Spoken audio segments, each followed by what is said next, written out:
Yo, what's going on, guys? Welcome back to another stream. Can you hear me? Can you hear me? Yes, you can hear me. Buzzing. How are you all doing, man? Good to be back. Does Pep Guardiola need to play Julian Alvarez? That is the question that we're going to tackle today. It's quite a difficult one as well, man, because it ain't as simple as people might think. Good to see people in the stream, man. Amir, yes. Anime, yes. Reset, Martin, Harry, Sam Martin, Guffal, Chuck Nasty, yes. Justin Bates, Mackenzie Edmonds, Mr. Roll Up, Alex, Lucas, Dominique, Yammer, and many more. Turn off the music. Yes, I'll turn off the music. The music is sick though, so sometimes I just let it roll, innit? Hopefully you guys are all doing well, man. How good was that World Cup final for me? Yesterday I thought, genuinely, I think that was the best World Cup I've ever seen, final-wise. I've looked at the previous finals. There's never been any that have been 3-3 and gone to penalties. I think personally it was the best World Cup final I've ever seen. Let me know in the chat what you think. Best football match ever? Well, in terms of just on its own, probably not the best football match ever, but in terms of the context, the World Cup final, I think it's got to be up there, man. I genuinely think it was, for me, the best World Cup final I've ever watched. Make sure you drop a like on the stream. We're currently on 49 likes. Need one person to hit that thumbs up button, get us to 50 likes. Make sure you subscribe to the channel as well if you're new. Big up to the guys at Manscaped who sponsored today's stream. You can get yourself 20% off your order and free international shipping at manscaped.com. Use code XTRA20, that's XTRA20, and become the fresh guy. Now, you all might be saying, yeah, but LB, you promote Manscaped, but you don't shave yourself. Honestly, this week, I'm getting a nice little trim, so it will be done very, very soon. I'm just being lazy right now, innit? So head over there. We'll play the ad later on. But let's get into it. And what I want to talk about today is Julian Alvarez. And based on his performances for City so far this season, which I believe have been pretty good, especially in the games that he started. If you look at the games that he's come off the bench, I think it's difficult for him really to do anything because he usually, if you look at the fixtures that he's coming off the bench in, it's games where we're winning 2-3-0 and basically the team's in shutdown mode. They're in cruise control, so he doesn't really get too many chances. But if you look at the games that he started for City this season, he's done very, very well. Now you combine that to what he's just done for Argentina. He made Lautaro Martinez look like an amateur footballer. And I'm saying that with full facts and information based on what I've seen. I saw Lautaro Martinez play that first game against Saudi Arabia. Very, very poor. Alvarez come on for the last 15 minutes, completely changed the game. He started all the games since then. He completely changed the way that Argentina will be able to play. And yesterday, at the age of 21, 22, something like that, Julian Alvarez put in a fantastic performance. The ball that he put in for Alexis McAllister for the second goal was superb. We said it during the watch-along. If the ball was a little bit too overhit from Alvarez yesterday, McAllister wouldn't have been able to get there. And if it was under hit, then I think it was Jules Koundé. Correct me if I'm wrong. I'm pretty sure it was Jules Koundé who come over to Alexis McAllister. If it was if the pass was under hit, then Koundé probably would have been able to get the tackle in, and McAllister wouldn't have been able to play the ball to Di Maria, who then put the ball in the net. So the pass was superb. He's getting goals for Argentina, and he just looks comfortable. So based on this whole information that we have on the performances that he's put in for City so far this season and the performances that he's put in for Argentina, the question is, as you can see from the title of the stream, is does Pep Guardiola need to find a way to play Julian Alvarez, obviously with Erling Haaland, starting the game, not bringing him off for the last 15 minutes? Does he need to find a way, Pep Guardiola, to play Alvarez and Haaland in the same team? And if you think the answer to that is yes, then the question is, how does he do that? Or the answer to the question you may believe is no. Allow Pep Guardiola to keep doing what he's doing. Alvarez can stay on the bench. But for me, I'm starting to think to myself, this Alvarez kid is too good to be on the bench. So I think we need to try and find a way of getting him into the team. And that's the question. I want to know what your thoughts in the chat. Yes. We've got a member chat here from Cal. Yes, member for 2 months. He says, I think there is no issue to start Haaland and Alvarez together. He's very good at playing a supporting striker role. I think that suits Messi. So, Cal, what are you saying then there? Do you think that he shouldn't? Do you think that Pep Guardiola doesn't need to find a way to play Alvarez and you're happy for Alvarez to stay on the bench? Like, what are you saying in it? Let me know. Keep your comments coming in here. Osmodus says, I want to see him start on the wing at some point. Shane says, yes, we should try and find a way to start him. Neat Squire says, teams are going to come in for him. Fred says, nah, Alvarez shouldn't be a sub. Well, if he shouldn't be a sub, well, we need to find a way to get this guy in the team. And this is where the build a lineup comes in, because we're going to have to find a way of getting him in. So let me add this screen on here for you guys so we can we go window capture. Let me go. Bear me a second. Let me just add this here. Where are we at? Boom. Okay. Let me pop that on the screen there. Okay. So what we're going to do, we're going to build our own 11, yeah? Which is obviously what we're going to have to do. Let me go on my face. Where's my face? There we go. Boom.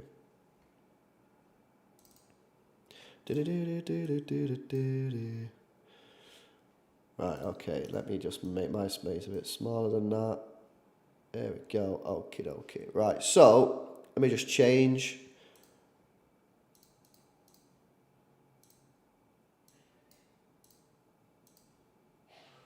You know what, mate? Like, sometimes I'm doing this shit, yeah, and I'm like, it's so confusing. You know what I'm saying? Right, there we go. Boom. So if I now,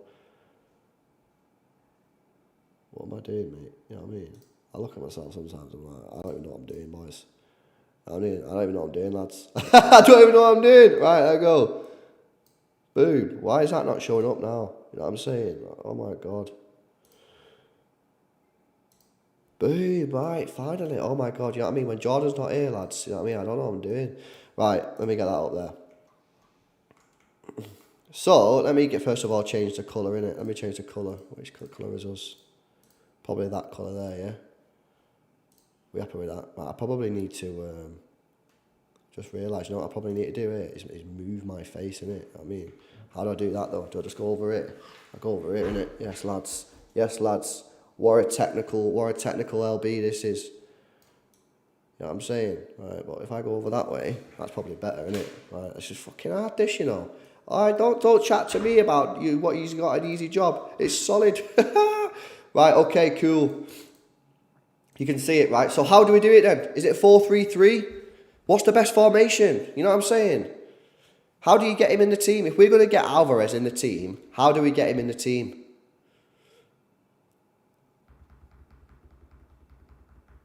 4-3-3. Okay, let's change it to 4-3-3 then. Where are you? Where's 4-3-3? There we go. Right, so should we just whack the standard drillers in, yeah? Rapid. Ederson. Let me just go Laporte, Diaz. I'm not discussing whether this is the centre back, you know what I mean? I'm just doing what I think we need to do, right? Okay, so this has got to be Haaland, right? Because Haaland's got to play. So you just put in Alvarez right wing then? Is that what you're saying? 4-3-3? Are you just saying 4-3-3 is the way to go with this?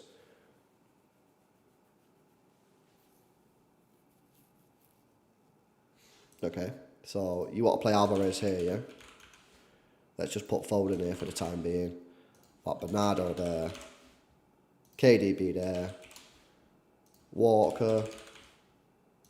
What's his name? Cancelo. Okay, so that can be team one, right? Let me just whack that there, yeah, because it'll look a bit better like that. Yeah, because obviously we are usually like a pressing team, innit? You know what I'm saying? So we get our team up the pitch, man. We don't Sam Allardyce sit back right there. Boom. Okay, so that can work. That can work. 4-3-3. Alvarez on the right hand side. That can work. Easy, right? Boom. Yeah, Rick Mahrez like that. That would be the situation. Roll up with a 2 says Alvarez on the wing. Grealish, Mahrez, simple. Yeah, that can be a thing. What I want to try and experiment with here is there a way that we can get Alvarez and Haaland playing in some sort of 4-4-2 system? So Alvarez isn't just on the wing, yeah?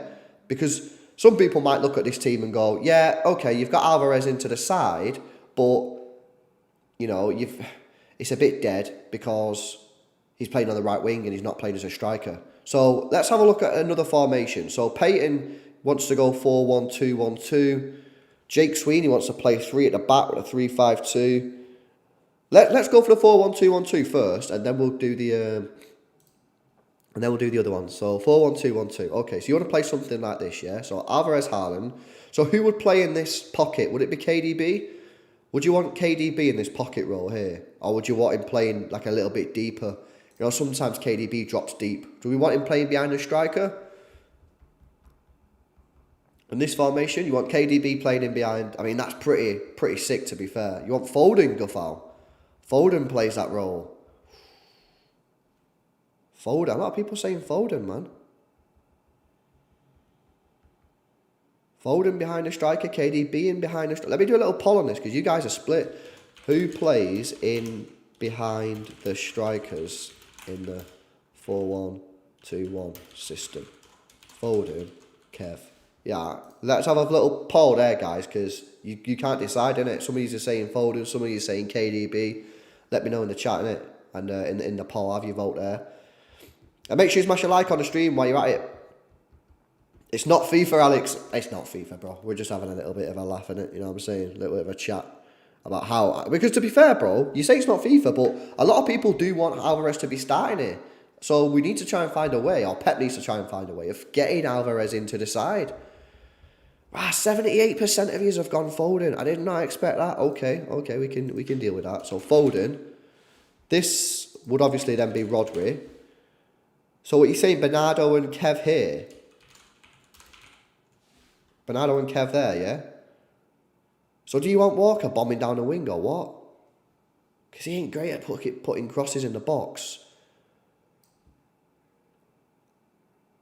It's also very narrow, man. You're going to have to make sure that your wing-backs go forward. My question here is, if you're going to play this system, do you want to have Walker right back, who's not great at crossing? You all know he doesn't cross very well. Or do you put Cancelo and do you put Gomez for the better crossing in? It is narrow, and that's why you're going to have to ask for... It's very, very narrow. We're just at the moment, guys, we're just going through like options here. This is obviously a massive con, is that it is very narrow. So in a 4-1-2-1 system, who are your full backs? Right, okay. Poll in the chat. Cancelo, Walker, or Gomez, Cancelo. Now, the reason, before I put the poll in the chat, the reason I'm asking you who your fullbacks is here is Kyle Walker would have to get up down the line on this one. He'd have to get up down the right-hand side, but we all know that he's not very good at crossing the ball in. He's just not. It's not criticism, it's just a fact, you know what I mean? I'm pretty sure that he would accept that's not one of his strong points. So the poll is in the chat. So who would you like to see as your fullbacks on this one? Yes, Martin says 4-1-3-2. Best formation to use, trust me. Okay, we can have a look at that as well. We can have a look at that one as well. Cast your vote in the poll, guys. Currently 59%. It's a bit closer than the last one. 59% of you want Kyle Walker to be put in the side. I mean, we can put him in, but he's just not very good at crossing the ball, man. That's what his weakest attribute. Okay, so Cancelo, Walker looks like is what, yeah, it's one at the moment. Right, okay, so in this system, you're going to have to make sure that Cancelo and Walker are bombing forward, yeah? You have Foden there. Basically, it kind of be like this, wouldn't it? You know what I mean? When we have the ball, this is what it'd be like. You know what I mean? If you imagine that, like, when we dominate possession, that's kind of what it'd be like. Which is fine, but I just don't like the fact that Walker's crossing the ball in. He's just not very good at crossing the ball in. Unless you just said to him, every time you cross the ball in, please make sure you just drill it low and hard. Don't be trying to do no Beckham stuff, yeah? Don't be trying to do no Beckham stuff. Right, next formation. What formation you want to do? 4-2-2-2. Let's have a look at that one then.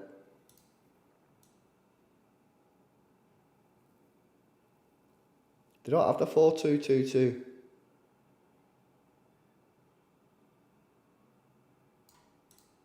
How would it be like? It's not going to be like.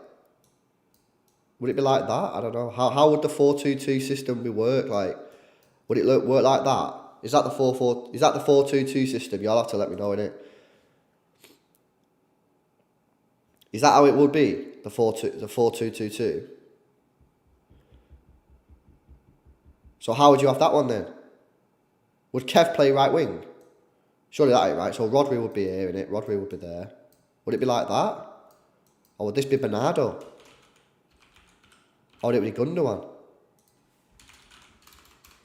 Would that be the team? If that's the 4-2-2 system, would you like it? Is that how you'd have it? So you'd have Rodri and Bernardo as your CDMs, or you could obviously play Gundogan, and then you'd play Foden and Kev up there. Is that what you're saying, guys? Okay, well, what are the pros and cons of this one? I mean, you've obviously got a lot of defensive support there because Bernardo's playing a little bit deeper. Foden's got the option to drift in or go outside. Kev has too. When we have the ball, Bernardo would drift in, which would allow Kev to go out on the right-hand side, which would mean that you're going to get a lot more crosses from Kevin De Bruyne rather than Walker in that system. That's okay. I kind of like that one. What was the other system that you guys went with? 4-1-3-2. Is that a thing? 4-1-3-2. They don't really have it, but we can kind of just make it by going like this. So you'd have that, and that, yeah? Okay, that's fine. Who would play right wing? Would it be Bernardo Silva? In this system, 4-1-3-2, who would your right winger be? Would it be Mahrez? Do you have Mahrez in there? Could it be Foden and Grealish? You could go Foden, Grealish. Maybe that could be a thing that you could do.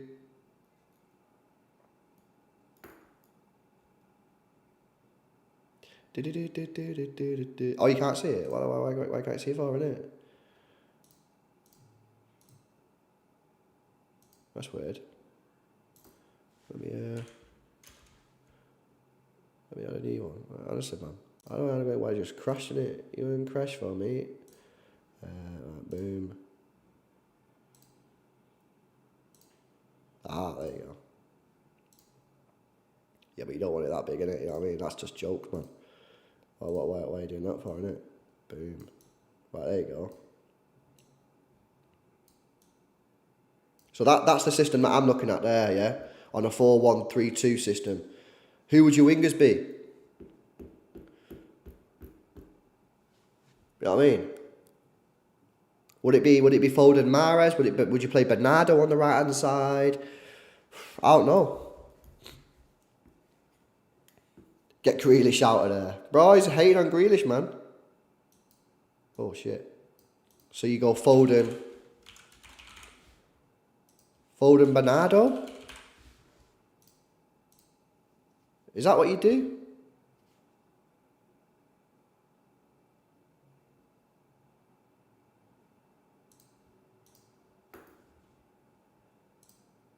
I don't know what you're doing, innit? It's a difficult formation, that one. It's a difficult formation. Honestly, I don't know, man. I don't know, innit? Basically, yeah, the situation is, we're in a tricky situation because I don't know how you get Alvarez into the side without leaving yourself bare vulnerable, because you can't just play a 4-4-2. Surely you can't just do that. Surely you can't just do a 4-4-2 situation. I don't think you can just run that 4-4-2. I don't think that's a thing you can do.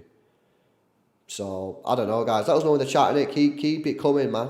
DJN1 says most likely roaming role in the 4-3-3 on the right-hand side. So you could play him on the right and then sort of tell him to go inside as sort of like a right forward. But then the problem with that formation is that if he goes inside, that means you're not going to have a right winger. Who's the right winger? Walker. The guy can't cross the ball very well, you know what I mean? Like, and then you could say, well, Kev can drift over there. But then what you get is you get Kevin De Bruyne just basically like spamming the ball in. And I don't like it when he does that. I don't know. Keep your thoughts coming, guys. Massive shout out to the guys at Manscaped sponsoring today's stream. Shout out to them. I'm going to whack the ad on now. You know what time it is, man. Kiwis, cherries, spam it in the chat, man. 85% of partners prefer a man who is groomed below the waist, and 96% of partners think bad grooming is a major turn-off. That's where Manscaped have come in to help us all out, including myself, lads. The Lawnmower 4.0 is a trimmer specifically designed with our crown jewels in mind. It has skin-safe technology to reduce those nicks and cuts and gives you the maximum confidence while trimming below the waist. It's also IPX7 waterproof rated, so you can operate in wet or dry conditions. It has a premium 7,000 RPM motor with quiet stroke technology and a massive 90-minute battery time, which is supported by its wireless electromagnetic charging function. With the Performance Package 4.0, you'll get the Crop Reviver with witch hazel and powerful odor defense. This keeps your balls protected after a good shave. Crop Preserver with its soothing aloe vera and advanced quick absorbing cream, keeping your balls feeling fresh and hydrated. And the Weed Whacker to trim ear and nose hair. The Performance Package 4.0 has everything you need to keep you the most groomed man in the room. Use our code XTRA20 XTRA20 at checkout and you'll save yourself 20% off your order and receive free international shipping.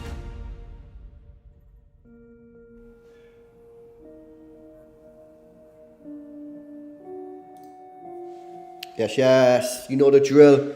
Go check it out, manscaped.com, extra 20 for 20% off and free international shipping. Dash, yes, in the chat says, LB, I remember Pep using a 4-3-3 but transitioned into his own 4-4-2 formation. YouTube will have a better explanation of this. I don't think Haaland should play every time. There are games that suit Alvarez. Okay, so that is something that we've not discussed yet.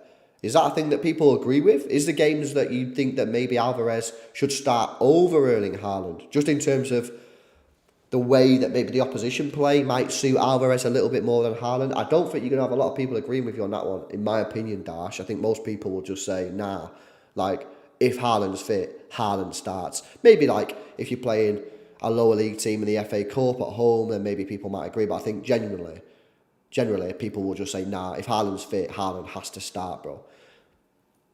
Yeah, that's what I'm saying, should we check out, like, a potential... Should we check out a potential, like, 5 at the back formation? Could we do 5 at the back? Should we have a look at that, man? Let's have a look. In fact, actually, we've got a Chelsea fan here. A Chelsea fan, non-biased. I can see Alvarez reaching the same level as Aguero, also passing him, especially with Pep by his side. Whoa! That's a big statement, bro. Let me do a poll on that. Can Alvarez surpass Aguero level? That is pretty mad, bro. That's a pretty mad thing to say. There's a poll in the chat now. This has come from a Chelsea fan, so it's a non-biased opinion. Let us know in the poll in the chat. Can Alvarez surpass Aguero's level? Yes, roll up with a 2. Says Grealish and Mahrez always cut inside. Alvarez can too. So you saying you could play Alvarez on the left-hand side? You saying we could play Alvarez on the left-hand side then? Yeah, I mean, maybe. Maybe you could. Keep your comments coming in, man. Sam Martin says, I'm not sure he'll surpass him, but he could reach similar heights. I tell you what, man, it's quite a tricky one, that, isn't it? I think it's quite a tricky one.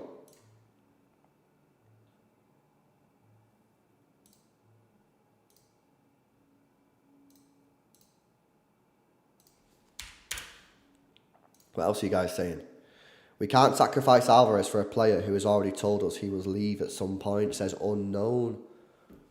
So you're saying you think Haaland's going to leave at some point. So why are we going to sacrifice Alvarez? We need to be basically pushing Alvarez as hard as we can because we believe that basically Haaland's going to leave at some point. And what we don't want to do is sell Alvarez or let Alvarez leave because he wants to play football. And then Haaland leaves in 2 or 3 years, whatever it might be, and then not have a striker. Fair point, fair point.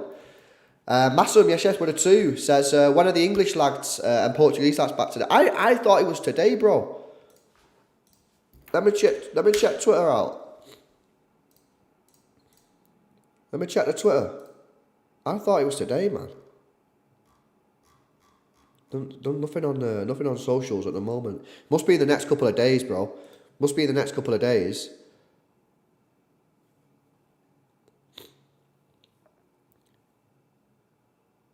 DJM1 says, I watched the final back again. Alvarez constantly checking where Mahrez is and adapting his position, playing off him. He's a bit different to Aguero.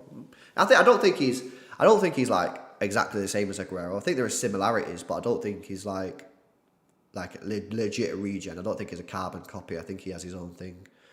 The only way I see Haaland beating Mbappe comparisons is if he wins the UCL 3 times while Mbappe doesn't win it all. What's your thoughts on that? It's difficult because Mbappe's got this France thing, you know what I mean, which is going to make him get the World Cup. He's already got the World Cup. It's going to make him win the Euros and that. Norway are never winning the World Cup. Norway are never winning the Euros. So he's always going to struggle a little bit. Jahel, appreciate you, bro, but you can't spam like that, bro. Yes, West Ham fan in the chat, mate, this is scary stuff for the rest of the league. Well, it is if we can find a correct way of doing it. What you can't do, Steve, is just force players into a team who are good and just go, yeah, you know what I mean, that will work.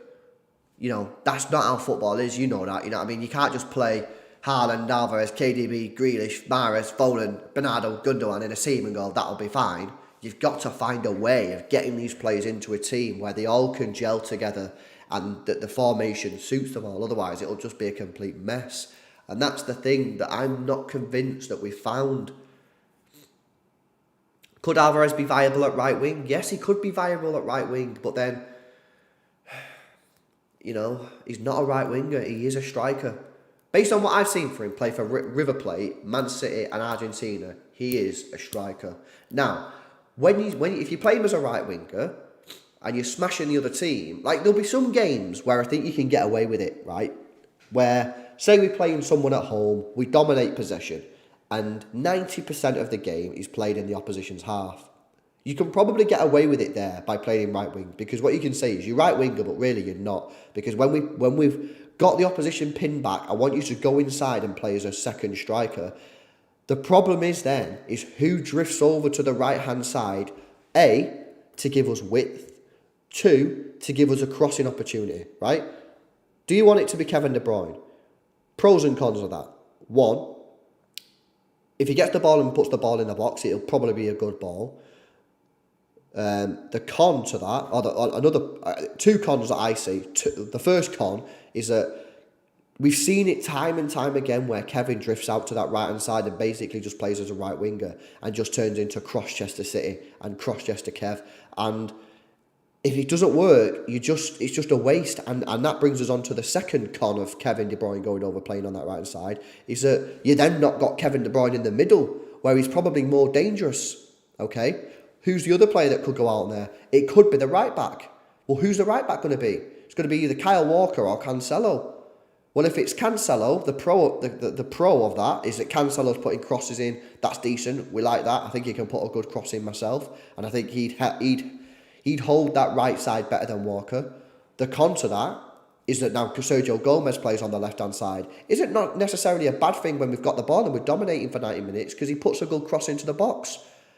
The con to that is that if the opposition start getting themselves into the game, is Gomez good enough defensively? Will he end up costing us? It's a small thing to note, but I think it's something to note. If you play Kyle Walker on the right-hand side, the only real issue I've got there is that he's just not very good at crossing the ball in.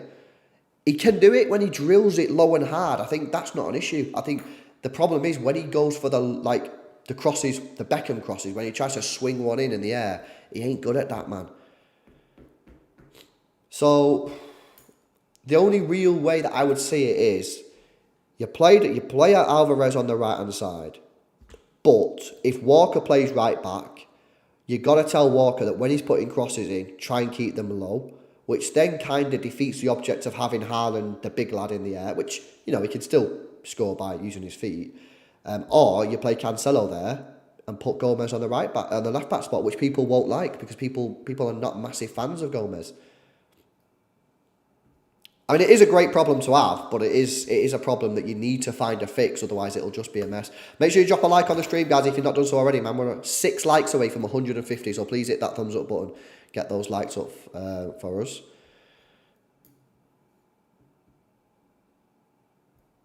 That's why we were linked with Guardiola. Yeah, potentially, man. Potentially. I mean, if we did sign another right, this could sort of also bring us on to the fact that, do we need another right back? And this is what Cundinho's saying in the chat there. Do we need another right back? If we got another right back that could put crosses in the box, then you don't need to have Walker there. You can save Walker for other games. Walker's also getting on a bit, so do you really want to be playing Walker in every single match? It's a difficult one. I struggle to find out what the true solution to this is. Matthew W says it's a huge mistake signing Sergio Gomez over others. Sheik to goated. Can Rico play there more? I mean, Rico Lewis can play right back. He can play right back. I think that's an option. But, you know, is he ready for the here and now? You know what I mean? This stream now is talking about the here and now. How do we get Alvarez into the team with Haaland now? And that's not going to be with Rico Lewis, is it? Because I don't think Pep, and rightly so, I don't think Pep fully trusts Rico Lewis at this moment in time due to his age and lack of experience. Yeah, we need another defensive left back. Yeah, potentially you could find another left back. It's an interesting one, isn't it? It's certainly an interesting one. Julian Alvarez, how do we get him into the side? Well, I mean, Pep's not going to have to worry about that just yet because I don't think you're going to see Alvarez play a City game now until maybe New Year, maybe Chelsea on the 5th of January. Because if you think about it, he's now going to be at Argentina, yeah, from now until, say, Christmas. He ain't coming back until at least Christmas. Well, then he needs a holiday. He needs a bit of a rest. You know what I mean? I don't think you're going to see Alvarez back until probably 5th of January. I'd be very surprised if you've seen Alvarez back before that. Everyone else is seemingly getting 2 weeks or whatever. Or at least a week. And his week that he's getting now, it's not him resting. He's going to have to be in Argentina doing, you know, duties in terms of taking the trophy around the cities, you know what I mean? Commercial things. He's not going to have a holiday. It's not going to be like Gundogan, when he got knocked out of the World Cup with Germany, he probably had a little time off, you know what I mean? Alvarez ain't getting a time off now. Are we getting Saka, bro? I don't think so, bro. I think he's probably going to sign a new deal. Yes, see you on. What are you saying? Has Pep used 3 at the back at City much? Not really. He used it in was it his first year when he had Ben Mendy on the left-hand side with Aguero and Gabby Jesus. Was that the first year or the second year? It escapes my mind now. But he did play that formation a few times, and let me tell you, it was mega. It was absolutely mega. So, yes, he did do it. Didn't do it a lot because then Mendy got injured, and when Mendy got injured, he decided that he couldn't play that formation. But was that second year? Second year. Because I remember watching it. If you remember, I don't know if you guys can remember back, we played Bournemouth away, right? Pretty sure it was Bournemouth away in that second year. And you had Mendy flying down the left-hand side. You had Jesus. You had Aguero up top. And it was mega. It was so, so good. But then Mendy got injured and we've never seen it again. And the couple of times that we've seen it since then, it's never really been a true formation, you know what I mean? Sort of in like a wing it way. We beat Liverpool 5-0. Yes. Was that the same driller? Man City versus Liverpool, 5-0. Was that a 5 at the back as well? Oh, it was. Was it? It was, but Mendy didn't play that time. Oh, he did play. Yeah, that was, I mean, I've just gone to Google. Google got Mendy playing centre mid. Yeah, that 5-0 that we played against Liverpool, we played 5 at the back that day. And let me tell you, when it works, listen, yeah, I like the 3 at the back, the 5 at the back, whatever you call it, right? But there's 2 major issues that I see with it. One, if the opposition starts to dominate possession, I think you seriously start to struggle because you've got 5 defenders. And if they start pushing their wing backs forward and get brave, I think you struggle to get out of your own half, and I think it becomes a real issue. I think 5 at the back really works when you dominate the ball. Another problem, because why do you dominate? Why? Because you got 2 strikers in the middle, you've got your 2 full backs which bomb forward. So basically you got 4 across the top line, and then you've got all your midfielders packing out the midfield, and then you've got your 3 defenders who basically hold the back line. I think when you dominate the ball, it really works. Couple of problems. One, if you was to play Rodri, your middle centre back is basically useless when you have the ball. Why? Because Rodri basically just plays straight in front of him. Do you get me? So I don't really like that situation too much, because I do think that you lose a player. You basically lose that middle centre back. So you could potentially do it with Rodri there, but that's a question for another day. But yeah, it does work. It certainly works. It certainly works, man. The 5 at the back, when it works. I mean, that Liverpool game, that 5-0 that day, I know Mane got sent off. Pretty sure that was the day that Mane got sent off. Do you remember that, actually? I mean, completely off topic. He kung fu kicked Ederson in the face, and you still had Liverpool fans saying it wasn't a red card. Like, what? Bro, his foot was up here, man. It's crazy. But that was a great goal. That was not a great goal, a great game. We absolutely smashed it that day. But yeah, we've never seen it again. And the reason we've never seen it again is because we've never signed fullbacks.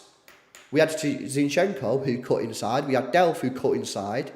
So we never had it then. Walker's not a great attacking fullback, in my opinion.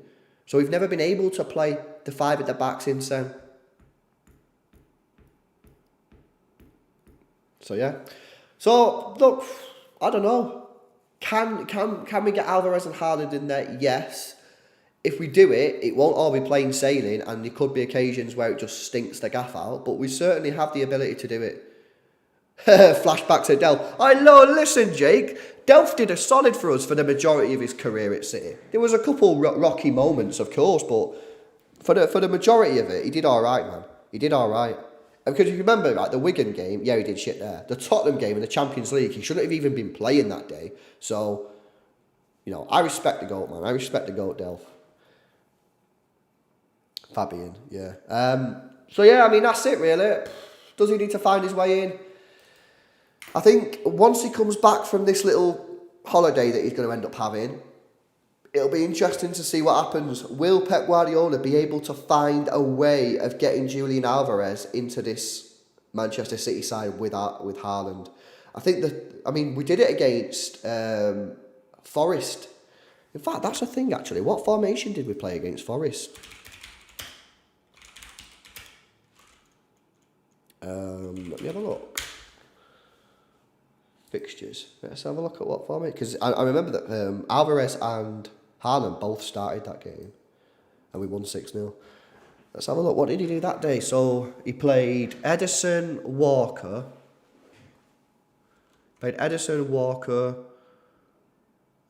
Stones, Diaz, Cancelo, Rodri, Gundogan, Bernardo Silva, Foden, Haaland, Alvarez.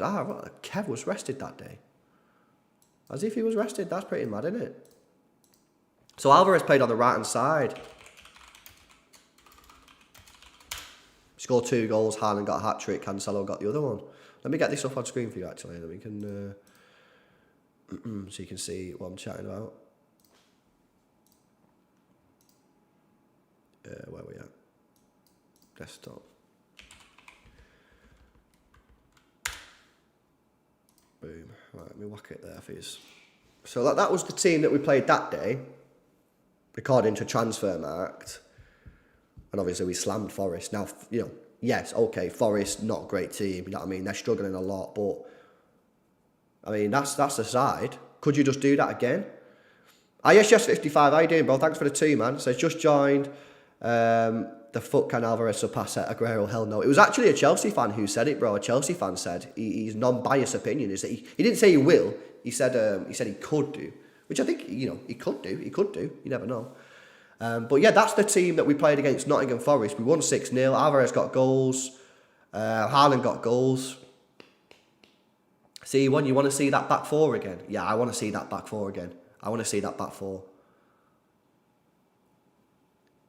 But then you've not got the Port, and the Port deserves to play, man. It's so difficult. We're in a mad situation. The squad that we've got right now, it's got to be the strongest squad that we've ever had, right? It's got to be the strongest squad we've ever had. Yes, Doper, what are you saying with the 5? Thanks a lot for the $5, bro. Says that apparently Tottenham are going to put a bid in for Pedro Porro in January, but City still have the 20 million buyback clause. What are we waiting for? Seen this did it come out last night? Did this news come out last night or was it this morning? I've definitely seen it. I can't remember when I've seen it now. Yes, so apparently City have a £20 million buyback clause, as Doper says in the super chat. But Tottenham want him. Could City go in for him? I mean, apparently a lot of people want this Porro. Apparently Real Madrid are tracking him as well. He's meant to be decent. And you're still 5 points behind him. We are still 5 points behind you, Benito. But you never, don't get too cocky, bro. Don't get too cocky because you never know what's going to happen. We need another right back. Yeah, we probably do need another right. The problem that I have, and it is a weird problem, I accept. But if we sign another right, say we sign Pedro Porro now, right, in January. See you later to Rico Lewis for all his development for the rest of the year. If we don't sign a right back, Rico Lewis continues to get minutes. He continues to get subbed on. He continues to play dead games. And that's great for his development and great for Manchester City in the medium to long term. However, if we don't sign a right back and Walker gets injured, then we can be in the mud like last season. I don't know, man. Do we need a right back though? Because we've got Cancelo, and Cancelo can play right back. And then you could play Sergio Gomez left back, Send Rico out on loan. I know, but I don't know. I like keeping players in the team, man. I like keeping players within the squad because I just think that it's better. Yes, LB, we definitely need a right back. It gets confusing, man, because sometimes I'm like, wait, are you saying we need a left back? Are you referring to me? I don't know. Maybe I need a new name. Got to keep Rico, says Matthew. Yeah, I don't know, man. It gets tricky. It does get tricky. Look, we'll see anyway. We will see. There you go. To Manchester City. What do we need to do it? We'll find out very soon. Anyway, we've got a game coming up on Thursday. Looking forward to doing some content on that. I believe if I check my messages with Gavin, yes, we are doing a stream tonight, an academy stream. So get yourselves in tonight, 9 p.m. UK time. Me and Gav back with an academy stream. Not had one for a long time. Going to catch up on loads of stuff. We're going to be talking about Borges. You know what I mean? What's going on there? You know what I mean? Some rumours saying that he might leave. We're going to be talking about FA Cup, Youth Cup, set you through to the next round. That's great. Yeah, looking forward to it. JY, what are your thoughts on Arsenal after the World Cup? My thoughts are this, is that you won't win the league, which I've said all season. I think it'll become even harder to win the league without Gabriel Jesus. And I think that Arsenal need to sign another striker this January. If Arsenal don't sign a striker in January, and I'm not talking just in January, I'm talking like the first week of January, that tells me that Arsenal do not have ambitions to win the league, because you cannot win the league. In my view, I mean, you can't win the league anyway, in my opinion, this season. I still think City will win it, just due to experience, squad depth, etc., etc. But if Arsenal don't sign a striker this January, and in the first week or two, like first 10 days, I think that's Arsenal telling their fans that they don't believe they can win it. Just because I think that, what you're telling me, if you're an Arsenal fan, right, you're 5 points clear of Manchester City. A brilliant start to the season. Fantastic. Nobody could have foreseen this, yeah? City are looking good now. We've got all our players back from injury. Alvarez is firing. Haaland's just had a month off. You know what I mean? He's fresh. He's ready to go. Gundogan got knocked out early. Kev got knocked out early. All our players are back. We're ready to go. We're ready. You're main striker, Gabriel Jesus, who's had a good start to the season in terms of impact on the team, has just got injured, is going to be out for a couple of months. Your replacement is Eddie Nketiah, a player that I like, but a player that is still well inexperienced, and can he lead the line for a couple of months? Probably not. If Arsenal do not sign a striker, that for me is just telling me that Arsenal don't believe that they can win the league, and therefore they're not going to spend money. So we'll see. Right, guys, I'm going to dip. Hopefully you guys have enjoyed it. It's been an interesting one, innit? You know what I mean? Like, what's going on here with Alvarez? Like, at the end of the day, it's such a good position to be in. Like Steve, the West Ham fan, says in the chat. Like, the fact that we're in this situation, the fact that we're even having this conversation is just a really good one to be in. Like I say, I'll be back tonight for the Academy stream. Hopefully see you guys there. Might try and get a Big Steve stream done soon, because we've not done one for a long time. So yeah, well, I'll hit him up later and see what he's saying. But yeah, other than that, have a sick time, enjoy the rest of your day, and yeah, I'll see you later on. See you in a bit.